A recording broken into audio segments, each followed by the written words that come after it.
එතකොට මම මොකල්ද මේ ඇදලා දෙන්නේ? මකරේ. මම ඇදලා දෙන්නේ ශ්‍රී ලංකා සිටි මේ කොටස. මේ තියෙන ගෝල් පේස් එක.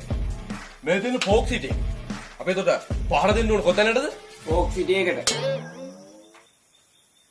අපි පහර දෙන්න ඕන ගෝල් පේස් එකට. අපි උදේම යනවා රැස්වීමට. රැස්වීම ඉවරේ එක්ක සනික ඇවිල්ලා පහර දෙන ගෝල් පේස් එක.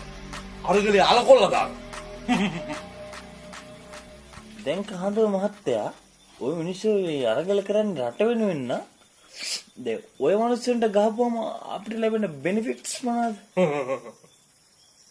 ඔබ බම්බහ පොප්පරත් එක කල්ලාලක බෝබ තවත් එක මේකේ නොකේ ගොඩක් දේවල් හම්බෙන්නේ. වන්න තියනවද?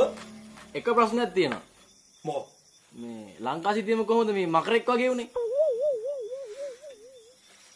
හැන්ඩල් බෑටට